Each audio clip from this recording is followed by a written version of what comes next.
आनंद मासिक पत्रिका अंक 1 प्रतिलेखन संख्या 31 गति 85 शब्द प्रति मिनट। उपाध्यक्ष महोदय, भारत के लोग एक बहुत बड़े काम में लगे हुए हैं। इस देश की विशालता, विविधता तथा विकास के अनेक स्तरों के कारण एक छोटा सा कार्यक्रम भी बहुत बड़ा रूप ले लेता है। आप जानते हैं कि स्वयं आपके राज्य में कितनी विविधता है।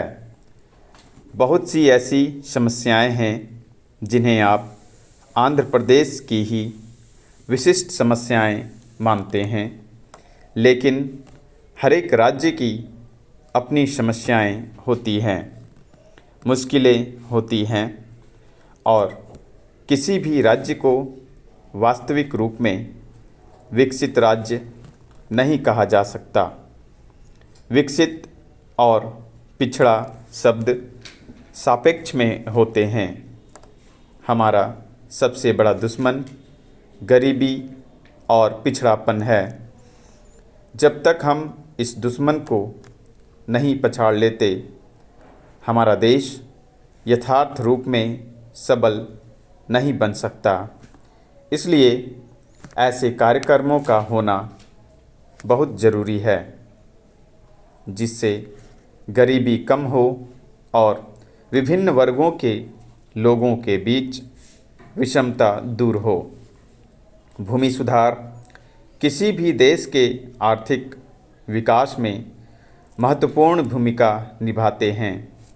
हम इसे बड़ा क्रांतिकारी उपाय मानते हैं, लेकिन जो देश पूंजीवादी विचारों एवं पद्धतियों को अपनाए हुए हैं, उन्हें भी भूमि सुधारों को प्राथमिकता देनी पड़ी है।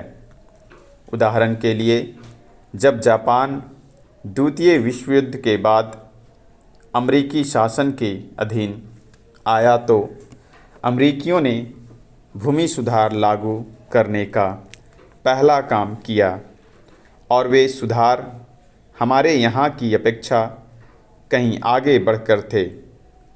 उनका यह अनुभव था कि उन सुधारों को लागू करने के बाद जापान के किसानों की उत्पादन क्षमता बहुत बढ़ गई। जब भूमि की उत्पादकता और उसमें किसान की दिलचस्पी तथा निजी भागीदारी कहीं ज़्यादा हो गई। ईरान एक और देश है जिसे किसी भी प्रकार से समाजवादी नहीं कहा जा सकता, लेकिन वहाँ भी शाह को भूमि सुधार लागू करने का विवश होना पड़ा। यह उन सभी देशों के मामले में सच है जो आगे बढ़ना चाहते हैं, चाहे वे कोई भी पद्धति क्यों ना अपनाएं। कांग्रेस तो स्वाधीनता से पहले ही भूमि सुधारों के प्रति वचनबद्ध थी, लेकिन कुछ कारणवश यह कार्यक्रम लागू नहीं हो पाया और मेरी समझ से हमने इस कार्यक्रम को लागू करने में शिथिलता दिखलाई। इसलिए हमें हमारी पार्टी और हमारे राष्ट्र को काफ़ी नुकसान उठाना पड़ा। हमारे यहाँ लोकतंत्री व्यवस्था है और मैं कहूँ तो हमारे यहाँ लोकतंत्र का जो स्वरूप है वह विश्व के अन्य देशों की अपेक्षा अधिक स्वतंत्रपरक है और कहीं भी सरकार विपक्ष की राय जानने, उससे बातचीत करने और अपने साथ अधिक से अधिक व्यक्तियों तथा दलों को लेकर चलने का इतना ज़्यादा प्रयास नहीं करती। संसद और राज्य विधानमंडलों में हमारा जितना बहुमत है, उसे देखते हुए हम विवश नहीं हैं कि ऐसा करें, लेकिन भारत में बहुत तथा हमारे प्रति लोगों के विश्वास के बावजूद हमने यह परंपरा जारी की है कि जितना अधिक संभव हो अन्य पार्टियों के साथ लेकर चला जाए।